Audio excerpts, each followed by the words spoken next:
छत्रपती संभाजी महाराजांना 10 वर्षाचे असतानाच मोगलांचा सप्तहजारी मनसबदार म्हणून नेमण्यात आलं होतं. त्यांच्याकडे वऱ्हाड आणि खानदेशची सुभेदारी आणि गुजरात व मावळा या प्रांताची जबाबदारी देण्यात आलेली होती. कमी वयातच संभाजीराजांना 10,000 सैनिकांच्या तुकडीचे प्रमुख केलं गेलं होतं.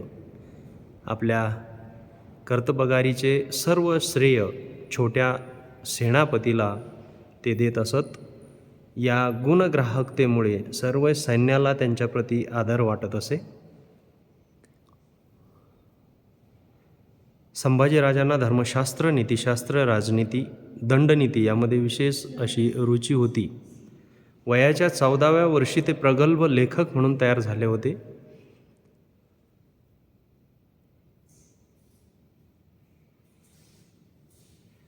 संभाजीराजे दुभाषी मध्यस्थाशिवाय विलायती वकिलांशी इंग्रजी व फ्रेंच भाषेमधून चर्चा करत होते. त्यांच्या ह्या मुत्सद्दीपणामुळे परकीयांशी पारदर्शक व स्वराज्य हिताचे करार शिवाजी महाराजांना सुद्धा करता आले. स्वराज्यासाठी आपले सर्वस्व अर्पण करणाऱ्या निष्ठावंतांमध्ये हंबीरराव मोहिते, गोदाजी जगताप आणि अशाच पद्धतीचे लाखो मावळे होते. या मावळ्यांचा इतिहास आजही अंगावर काटा आणि मनामनामध्ये प्रेरणा देणारा आहे. छत्रपती संभाजी महाराज राजाधिराज, धर्मधुरंधर, मराठा साम्राज्याचे धाकले धणी आणि बहुजनांचे आदर्श होते.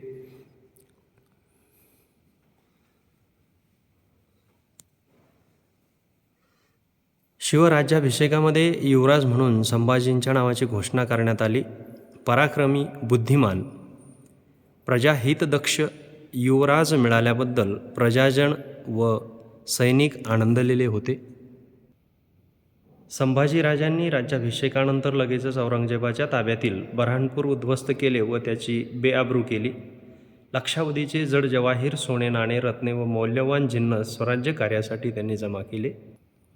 संभाजीराजांनी मुलकी प्रशासनाची संपूर्ण जबाबदारी आपली पत्नी महाराणी येसूबाईंकडे सोपविली होती.